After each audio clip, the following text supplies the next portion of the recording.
Recibimos a Humberto Palza, doctor en Ciencias de los Materiales, profesor asociado del Departamento de Ingeniería Química, Biotecnología y Materiales de la Universidad de Chile, director del Núcleo Milenio en Metamateriales Suaves e Inteligentes e investigador del Advanced Mining Technology Center. Sus principales intereses son el desarrollo de nuevos materiales para aplicaciones en medicina regenerativa, tratamiento de agua, packaging, minería y energía solar. Bienvenido.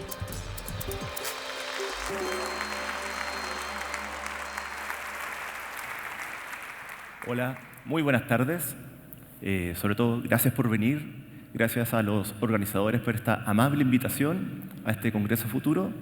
Y la idea es mostrarles, pero sobre todo discutir, pensar en torno a esta temática, que es la impresión 4D y cómo esto va a cambiar nuestras vidas a través de una nueva revolución industrial. Para partir, quiero mostrarles esta imagen. Es un cuadro muy famoso de Delacroix, que quiere mostrar lo que la mayoría de nosotros entendemos por revolución. Es un concepto que para nosotros es muy romántico y tiene asociado la revolución social, una revolución cultural. Los estudiantes jóvenes hablan de luchar, pero yo le quiero hablar de otra revolución que quizás no sea tan romántica, pero que sin lugar a dudas es mucho más impactante, mucho más revolucionaria que todas las demás. Para empezar, aquí hay una selección de fotos que quiere representar cómo eran nuestras vidas 200, 300 años atrás, en la era preindustrial. Si se ponen a pensar, en esa época todo era a escala humana. Lo más importante es que el hogar donde uno vivía no estaba separado del trabajo. Todo se hacía en talleres, todo se hacía en nuestra casa, el textil, los utensilios del hogar, el medio de transporte, etc. Y por lo tanto, las grandes ciudades no existían, todo era a pequeña escala, aparecía el concepto de pueblo y el mundo rural era muy relevante. Si comparamos esto con lo que pasa hoy en día, se darán cuenta que es un cambio radical.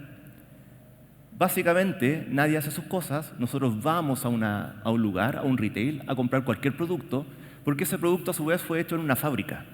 Y separamos completamente lo que es vivienda de lo que es trabajo. Y por lo tanto me desplazo. Y aparece el concepto de megaciudad, metrópolis, y Santiago quizás es un excelente ejemplo de lo caótico que es la vida en esta era industrial. Ahora, ¿qué pasó entre medio? Ahí viene la gran revolución industrial. Todo el mundo lo habrá escuchado en el colegio, pero básicamente se refiere a que apareció un cambio en alguna tecnología y apareció un cambio en algún material. Entonces, cuando unimos tecnología y material, podemos generar una revolución industrial. ¿Qué pasó en el siglo XIX? Básicamente apareció la máquina de vapor. ¿Qué pasó con la máquina de vapor? Reemplazó el trabajo humano, reemplazó la tracción animal por máquinas. Ahora, ¿se han dado cuenta que no existe la máquina de vapor de madera? La máquina de vapor siempre son de acero, está la metalurgia. Por lo tanto, la aparición de la máquina de vapor y el metal, la metalurgia, hizo posible todo este cambio que fue la primera y segunda revolución industrial. El cobre, nuestro querido cobre, que conduce la electricidad, fue muy relevante para la segunda revolución industrial, comienzo del siglo XX, por la electrificación de nuestras vidas. Y si uno quiere representar cómo se ve hoy en día la era industrial, se darán cuenta que esta es una muy buena imagen. Cualquier producto que ustedes estén consumiendo hoy en día, desde un auto, desde la industria textil, la ropa, zapatos, todo está hecho en fábricas y en industrias. Ahora, si los motivé, que espero que sea así, la buena noticia es que hay más. ¿Y por qué hay más? Porque hoy en día, de hecho en este mismo Congreso Futuro, tenemos el privilegio de estar viviendo una próxima revolución industrial, ahora ya, este año, y nuevamente asociado a grandes cambios tecnológicos. ¿Cuáles? Ustedes ya podrán intuir. Primero, Internet. Internet llegó para quedarse y está cambiando nuestra forma de comunicarnos. Segundo, la robótica. Y en tercer lugar, la inteligencia artificial. Todas esas tecnologías uno proyecta que a largo plazo van a cambiar nuestra forma de vivir Es más, puede cambiar incluso la forma de las ciudades, igual que con la primera revolución industrial. Entonces hay que estar un poco alerta. No alarmado, pero alerta. Ahora, la impresión 3D es un cambio tecnológico fundamental, aunque mucha gente no la asocia. Mucha gente piensa que la impresión 3D básicamente es como un juguete donde yo puedo imprimir cosas raras. Pero si nos ponemos a pensar un poco de lo que hablamos antes, la impresión 3D, que es esta capacidad de unir materiales para hacer estructura 3D desde un modelo computacional, cambia totalmente el paradigma del área industrial. Veamos por qué. La gracia de la impresión 3D es que si yo quiero hacer algo bajo un programa o diseño en mi propio computador y en mi propia casa, yo hago el producto. Ya no tengo que ir a comprar, en este caso la Torre Eiffel. No, la hago en mi casa. Entonces está cambiando toda la lógica del aire industrial. Y eso es lo impactante. No solamente que yo pueda hacer un juguete, estoy cambiando todo el sistema del aire industrial. He ahí su impacto. Y yo lo asocio a una especie de teletransportación. Si estoy en China y yo diseño un producto por internet, por email o en la nube, fíjense, yo puedo estar en cualquier parte del mundo e imprimir el mismo producto. Y es exactamente el mismo. Entonces, básicamente, esta revolución llegó nuevamente para quedarse y está cambiando todo. Entonces, la era industrial, fíjense cómo empieza a ser flexible. Ya no necesito la fábrica. ¿Qué generó? Cambios en la logística. Ya no tengo que transportar productos, ahora puedo imprimirlo en mi casa. El retail puede sufrir. Piensen que yo puedo imprimir cualquier cosa, vestidos, ropa, incluso comida. Entonces, la industria del retail puede sufrir grandes cambios. Y para los que estén un poco más familiarizados con la impresión 3D, se darán cuenta que es casi sinónimo con prototipado rápido. ¿Por qué?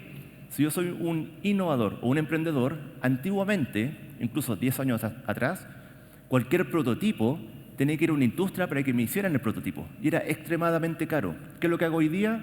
Hago un diseño en computación y lo imprimo. Y en menos de un minuto tengo un prototipo por el cual puedo ir a vender mi idea y mi tecnología. Ahora, todo esto que hablé de la impresión 3D es solamente un cambio tecnológico. No he dicho nada de los materiales. Y dijimos que para que haya una revolución industrial tiene que haber un cambio en tecnología y en materiales.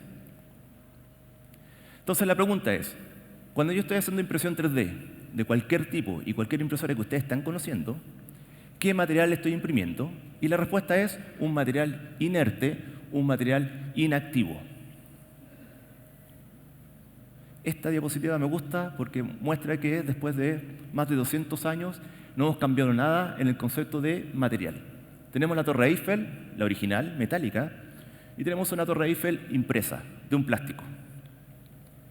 Las dos tienen en común que si yo le pongo en un medio ácido, le pongo un campo magnético, le pongo tensión, le pongo luz, le pongo calor, lo que sea, estas torres Eiffel quedan exactamente igual porque son estáticas, son inertes, son pasivas.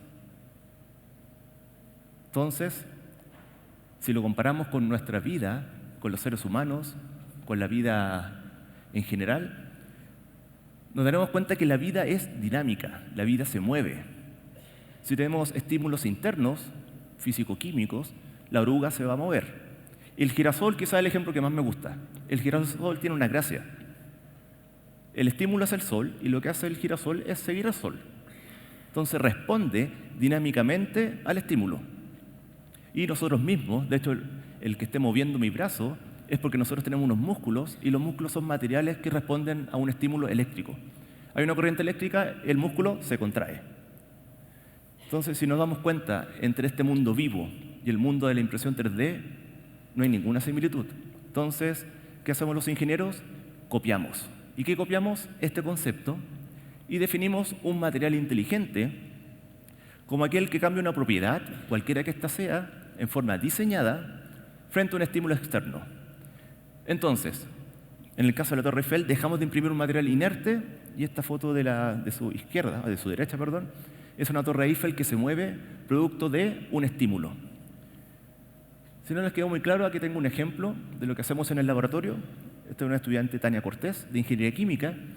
Lo que está en el video es una gelatina, es un hidrogel que la pongo en un campo eléctrico. y se dan cuenta que frente al campo eléctrico tengo un desplazamiento. Eso quiere simular lo que pasa con los músculos. Nuevamente, ¿qué es lo que hace un músculo? A un campo eléctrico me contraigo. Similar a esta gelatina. Entonces, eso es un material inteligente. Si entendieron eso de material inteligente, impresión 3D, van a entender perfectamente nuestra próxima revolución industrial, que es la impresión 4D. ¿Por qué? Porque la impresión 4D básicamente es impresión 3D más tiempo. ¿Por qué le agregué tiempo? Porque el producto que yo voy a imprimir va a ser dinámico, va a tener vida, se va a poder desplazar. Entonces, es una impresión 3D más materiales inteligentes. Este es uno de los primeros ejemplos que apareció en forma tecnológica, de tener más o menos unos 5 años, porque es algo reciente. Y fíjense lo que hago es con una impresora 3D, yo imprimo la estructura que está allá arriba, que es una estructura planar. Tengo estos hexágonos y los imprimo. ¿Cuál es la gracia? Yo diseñé esta estructura para cuando la sumerjo en agua, fíjense cómo cambia su estructura y forma una estructura 3D y forma una esfera. Entonces cambié totalmente el concepto de lo que estoy imprimiendo. Ahora tengo un material dinámico, un material activo, y por eso lo llamamos inteligente. Uno puede ir un poco más allá, y fíjense que estos son ejemplos del diseño. Acá no solamente ingeniería, hay mucho diseño. Y fíjense que lo que yo hago es imprimir nuevamente una estructura planar, y con eso puedo someterla a calor con una lámpara, y fíjense que forma estructura 3D. Puedo crear lámparas, puedo crear una silla, y puedo crear incluso textiles. Básicamente estimulados por algo externo, por temperatura. Y como yo les decía, nos gusta imitar la naturaleza, y lo que estamos haciendo actualmente es lo que aparece acá. Tengo un papel, sobre ese papel lo que yo hago es imprimir una estructura diseñada racionalmente. Esto lo está haciendo un estudiante, Paulo Regada, y fíjense que con temperatura la flor se abre, y es un papel sintético. La tomo y la pongo en un plato a temperatura ambiente, y fíjense lo que pasa. El papel se cierra. Entonces, ¿qué estoy logrando con esto? Imitar de a poco lo que está haciendo la naturaleza, de tal manera de poder avanzar en la inteligencia de lo que yo estoy imprimiendo. Ahora, si les gustó esto y están motivados, les puedo decir que aún hay más. Y es algo que nos está motivando mucho hoy en día, que es unir el concepto de impresión 3D con materiales inteligentes para aplicaciones en medicina. Si yo les pregunto qué es lo que ven acá, la primera respuesta es obvia. Están viendo un pirata. ¿Están de acuerdo? Pero hay algo más. Estoy de acuerdo que uno puede pensar que la era industrial fue media nefasta, puede ser positiva, puede ser mala. Yo no estoy haciendo un juicio de valor, pero por lo menos piensen cómo ha evolucionado la medicina en estos 200 años. El pirata quiere representar cómo era el tema de prótesis antes de la era industrial. Y era un desastre. Si yo me cortaba una pierna, una pata de palo. Si yo tenía un problema en el ojo, parche. La mano, un garfio. Los dientes, nada. Por eso generalmente había mucho problema dental. Y apareció la era industrial, aparecieron los ingenieros, y lo mejor que hicieron para todo lo que es prótesis es titanio. Titanio es un metal que tiene una gracia. Tiene estructura mecánica y por lo tanto da sustento al hueso. Y por eso las prótesis siempre son de titanio. Ahora, el titanio no se parece en nada a lo que somos nosotros. Nosotros somos agua, materia orgánica y hueso, que es un cerámico. Entonces, ¿qué estamos tratando de hacer nosotros? Es transformarnos en Wolverine. Si no son tan jóvenes, Prometeo. Estos dos personajes tienen algo en común. Fíjese que Wolverine le llega una bala, le llega un rasguño, lo que sea, y él rápidamente regenera su tejido, regenera su órgano. Prometeo llegaba un águila, le sacaba el hígado y él todos los días regeneraba el hígado. Entonces tenían una alta capacidad de regeneración. Y cuando yo hablo de regeneración, estoy hablando de células. Está muy de moda el concepto de células madres, ¿están de acuerdo? Como que es la gran panacea que va a resolver todo. Entonces podrán intuir que si tengo impresión 3D, tengo materiales inteligentes y tengo células, sabrán para dónde voy.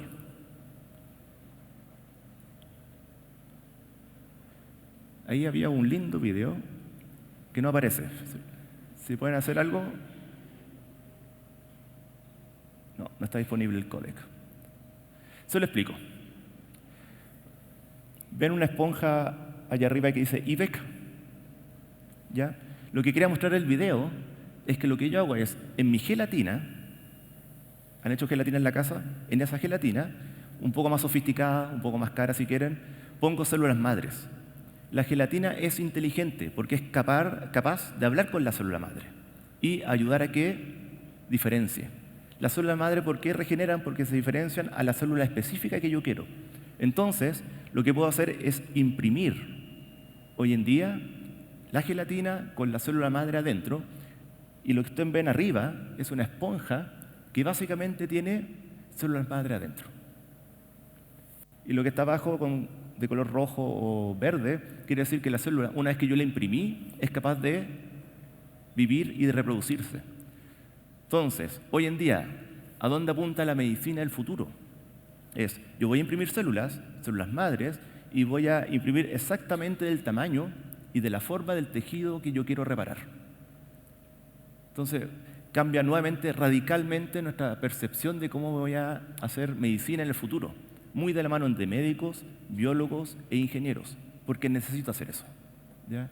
Y esta también es parte de la gran revolución que se llama medicina regenerativa o ingeniería de tejidos. Y eso un poco es lo que estamos trabajando. Entonces, para terminar, fíjense en lo que produjo este cambio de la primera y segunda revolución industrial. Cambió radicalmente nuestra forma de vida, cambió totalmente nuestra forma de desplazarnos. Imagínense lo que está pasando ahora en plena revolución industrial asociado a la impresión 3D y sobre todo a la impresión 4D. Así que pensemos un poco en eso, y yo siempre digo a los alumnos, si quieren hacer una revolución, no luchen, estudien. Fíjense que este tipo de revoluciones claramente tiene un impacto mayor que cualquier lucha que ustedes pueden generar en la calle. Así que estudiantes, a trabajar. Y para terminar, siempre hay que agradecer a CONICYT, que es el que financia las investigaciones. Ojalá a futuro poder agradecer al Ministerio de Ciencia, Tecnología e Innovación y al Instituto, al Iniciativa Milenio, por haber financiado este proyecto en Metamateriales. Muchas gracias por su atención.